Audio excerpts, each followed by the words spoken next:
लेकिन इसी आजमगढ़ में जितने मैं देखता हूँ कहीं जाति के आधार पर मार दिया जाता है, लेकिन इनकी बात करने के लिए, इनकी लड़ाई लड़ने के लिए कोई नेता नहीं आता। बताओ, इस चमार जाति की लड़ाई लड़ने के लिए कोई अदर समाज का व्यक्ति आता है? कोई नहीं आता। इस चमार जाति की लड़ाई लड़ने के लिए सिर्फ चमार के व्यक्ति आते हैं, चमार के नौजवान साथी आते हैं, लाठी डंडा ये खाते हैं रोडों पे।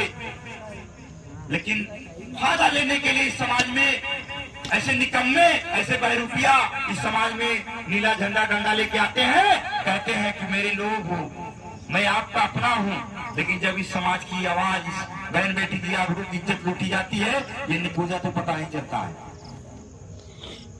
हमें बहुत दर्द होता है इसलिए कि ये निकम्मे जो है, हमें इस ऐसे बहरूपियों को कहां से भगाने की जरूरत है। हम नहीं भगाए तो आने वाली हमारी जो पीढ़ियां, उन पे ये लोग हावी करने का काम करेंगे। हमें किसी के 100-200 रुपए पे हम राजा नहीं हो जाएंगे। दारू शराब से 1-2 दिन पिला देगा, उससे आप राजा महाराजा नहीं हो जाएंगे। आप अपने वोट की ताकत समझो, ये वोट की ताकत आपके पास है। प्रधानमंत्री, मुख्यमंत्री, मुगले आजम जैसे लोग आपका पैर, आपका जूठा खाने के लिए तैयार है। जिस दिन वोट की ताकत छीन ली जाएगी, आपको कोई पूछने वाला नहीं होगा। इस बात को समझो। ये वोट की ताकत सिर्फ 5 साल में एक बार आती है। क्या बार बार आती हो जाती है क्या कि जब चाहो बेच दो, जब चाहो दे दो? सिर्फ 5 साल में एक बार आती है मेरे लोग, इस बात को समझो। मैं गाँव में निकलता हूँ, तो व्यक्ति था मुझसे पूछ रहा था कि भाई धनुष, देखता हूँ कि सोशल मीडिया बहुत देख रहा हूँ, गाँव गाँव तुम लोग जा रहे हो, गाँव में लोगों को समझाने का काम कर रहे हो, अपने लोगों को तैयार कर रहे हो। क्या ये समाज समझ रहा है? ये आपका समाज समझ रहा है?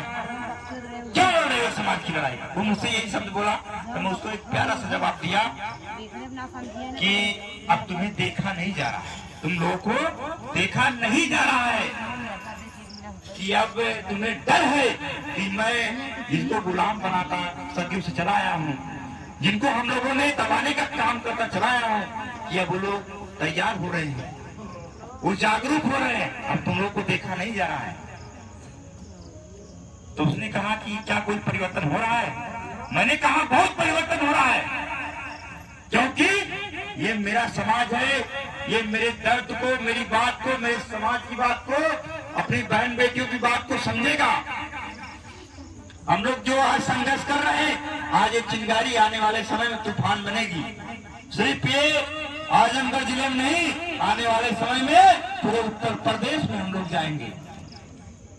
जिस तरीके से मानवर काशीराम साहब ने काम पूछा पूछा तैयार किया था, आज वो दौर हमें फिर लाने की जरूरत है। इसमें आप जैसे संघर्षशील साथियों की जरूरत है। आप लोग मिशन के पुराने आदमी हैं, पुराने व्यक्ति हैं, आप लोगों ने बहुत संघर्ष किया होगा, तो आपको इस संघर्ष का हिस्सा बनना होगा। साथियों, आसमान में उड़ने वाला पक्षी सिर्फ बाज नहीं होता। साथियों, आसमान में उड़ने वाला पक्षी सिर्फ बाज नहीं होता। जिस कौम के नौजवान, जिस कौम की नौजवान बेटियां संघर्ष नहीं करती, उस कौम के ऊपर कभी ताज नहीं होता। मेरे साथी, उस कौम को